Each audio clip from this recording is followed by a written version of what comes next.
Hi hello வணக்கம் நண்பர்களே, நான் உங்கள் தோழி வினு. இது வினுஸ் டக் டக் சேனல். பணம் ஈர்ப்பு விதி 2. பண வரவுக்கான எல்லாமே செஞ்சுட்டேன், ஆனா கையில காசு தங்கவே மாட்டுக்கு. 10 ரூபா வரவு வந்தா 12 ரூபா செலவு இருக்கு. பணம் நம்ம கிட்ட தங்குறதுக்கான காந்த சக்தியா நாம இருக்கமா? அதை ஈர்ப்பதற்கான வழிதான் என்ன? வாங்க பார்க்கலாம். நான் உங்களுக்கு சொல்லி கொடுக்குற இந்த பாடங்கள் எல்லாமே ஆயிரக்கணக்கில் மக்கள் கொடுத்து படிக்கிற பாடங்களை இலவசமா கற்றுக் கொடுக்குறேன். இதை நீங்களும் கத்துக்கிட்டு பயனடைங்க. நம்ம உடல்ல 7 சக்கராஸ் இருக்குங்க. அதைத்தான் நம்ம சித்த புருஷர்கள் அண்டத்துல இருக்குதான் பிண்டத்திலும் இருக்குன்னு சொல்லி வச்சிருக்காங்க. 7 சக்கராஸ் மட்டும் இல்லங்க, பிரம்ம நாடின்னு சொல்ற இன்னும் 2 குரு சக்கராஸ் கூட இருக்கு. பின்னாடி மெதுவா நம்ம அதை பார்க்கலாம். சரி, இந்த 7 சக்கரா என்ன? மோஸ்ட்லி எல்லாருக்கும் தெரிஞ்சுக்கும். கிரவுண்ட் சக்கரா, தேர்ட் ஐ, த்ரோட், ஹார்ட் சக்கரா, சோலார் பிளக்ஸிஸ், சாக்ரல் ரூட். நான் பிக்சர்ல கொடுத்துருக்கேன், பாத்துக்கோங்க. நம்ம வாழ்க்கையில் நடக்கிற ஒவ்வொரு விஷயங்களுக்கும் சந்தோஷம், துக்கம், பண வரவு, கஷ்டம், நஷ்டம், வேலை வாய்ப்பு, படிப்பு எல்லாத்துக்குமே, கல்யாணம், குழந்தை, இந்த எல்லாத்துக்குமே இந்த 7 சக்கராஸோட பங்களிப்பு மிக முக்கியமானதுங்க. இதுலயும் மேல இருக்கிற 3 கிரவுன், தேர்ட் ஐ, த்ரோட், இந்த 3 சக்கராஸும் அருள் அணி சக்கராஸ்ன்னு சொல்றாங்க. கீழே இருக்கிற 3 சோலார் பிளக்ஸிஸ், சாக்ரல் ரூட் சக்கராவை பொருள் அணி சக்கராஸ்ன்னு சொல்றாங்க. மேல இருக்கிற இந்த 3 இறை வழிபாடு, ஆன்மீகம், ஸ்பிரிச்சுவலை நோக்கி போறது அருள் அணி சக்கரா. கீழே இருக்கிற இந்த 3 இகலோகத்துல நம்ம வாழ்ற சந்தோஷங்களை குறிக்குது, நம்மளோட அபிலாஷைகள், தேவைய குறிக்குது. இதத்தான் பொருள் அணி சக்கராஸ்ன்னு சொல்றாங்க. ஆனா நடுவுல தான் ஹார்ட் சக்கராவை வச்சிருக்காங்க. மேல போகணுமா, அருளணிக்கு போகணுமா, பொருளணிக்கு வரணுமா, இதை முடிவு பண்றதே நம்ம ஹார்ட் சக்கரா தாங்க.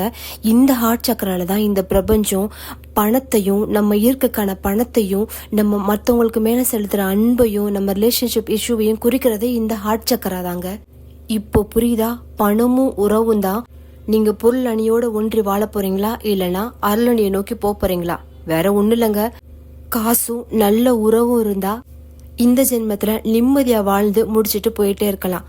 அது இல்லனா துறவரமே போலனா கூட வீட்டுக்குள்ளேயே முற்றும் திறந்த முனிவனா வாழ்றதுதான் குறிக்குதுங்க. சரி, இப்போ நம்ம ஹார்ட் சக்கராவை எப்படி ஹீல் பண்ண பாத்துக்கோ. நம்ம உள்ளங்கை, நம்மளோட 2 உள்ளங்கையிலயும் ஒரு பெரிய சக்கராஸ் இருக்குங்க. அதனாலதான் காலையில எழுந்த உடனே உள்ளங்கைய பாருங்கன்னு சொல்றாங்க. அதுல லக்ஷ்மி இருக்குன்னு சொன்னாதான் நம்ம பாப்போம்னு சொல்றாங்க. ஆனா ஆக்சுவலா உண்மை என்னன்னா, நம்ம 2 உள்ளங்கையிலயும் ஒரு சக்கராஸ் இருக்கு. அது ரொம்ப பாசிட்டிவ் வைப்ஸ் இருக்கிற பவர்ஃபுல்லான சக்கராஸ். அது மட்டும் இல்லைங்க, நம்ம விரல் நுனியில கூட குட்டி குட்டி மினி சக்கராஸ் இருக்கு. நம்ம உள்ளங்கை அவ்வளோ பவர்ஃபுல்லானது.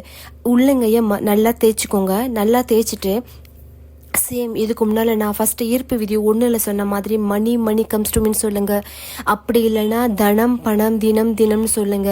இல்லைன்னா அது டக்குன்னு வரலன்னா இப்போ நிறைய வருது இல்லையா, ஓம் ரீங் வசி வசி தனம் பண ஜனம் மனம் வசி வசி என்ற ஒரு மந்திரம் இருக்கும் இல்லையா, தனம் பணம் தினம் தினமே சொல்லுங்க. இல்லைன்னா எது உங்க என்ன மந்திரம் உங்களுக்கு, இல்லைன்னா ருபீஸ், வெறும் ருபீஸ், ரூபாய், ருபீஸ், பணம் பணம் பணம் மட்டுமே சொல்லுங்க. ஹார்ட் கையை உள்ளங்கை நல்லா தேய்ச்சிட்டு நம்ம ஹார்ட் சக்கரா, நெஞ்சுக்குழி, மார்பு குழின்னு சொல்றோம் இல்லையா, அங்க டெய்லி ஒரு 10 மினிட்ஸ், ரொம்ப வேண்டாம், ஒரு 10 மினிட்ஸ் நல்லா கல் உப்பு போட்டு குளிச்சிருங்க. ஒரு 40 டேஸ் செய்யுங்க. டெய்லியுமே இத்தினூண்டு ஒரு ஸ்பூன் கல் உப்பு போட்டு குளிச்சுட்டு உள்ளங்கையை நல்லா தேய்ச்சி நம்ம மார்பு குழியில பணம் பணம் என்னை நோக்கி வரணும். இல்லைன்னா இன்னும் கூட நல்லா சேண்ட் பண்ணுனா பண்ணுங்க. I am money magnet, I am money magnet அப்படின்னு சொல்லலாம். அப்படின்னா ஐ ஆம் ஃபினான்ஷியலி செக்யூர் அப்படின்னு கூட சொல்லலாம். இது ஒரு 21 டைம்ஸ் சேண்ட் பண்ணுங்க. 21 டைம்ஸ் சேண்ட் பண்ணிட்டு பணம் உங்களை நோக்கி வர்றத நீங்களே பார்க்கலாம். 1 மணி நேர ப்ரேயர் இல்லைங்க, வெறும் 10 நிமிஷம், 1 ரூபா கூட செலவில்லைங்க.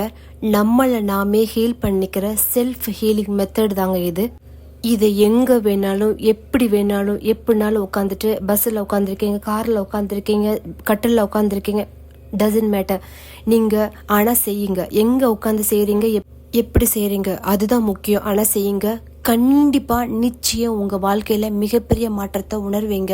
உணர்ந்தீங்கன்னா எனக்கும் கமெண்ட் பண்ணி சொல்லுங்க. எல்லாம் வல்ல இந்த பிரபஞ்சம் எல்லாத்துக்கும் எல்லா இன்பங்களையும் அளிக்கட்டும். நல்லா இருப்போம், நல்லா இருப்போம், எல்லாரும் நல்லா இருப்போம். நன்றி தோழமைகளே.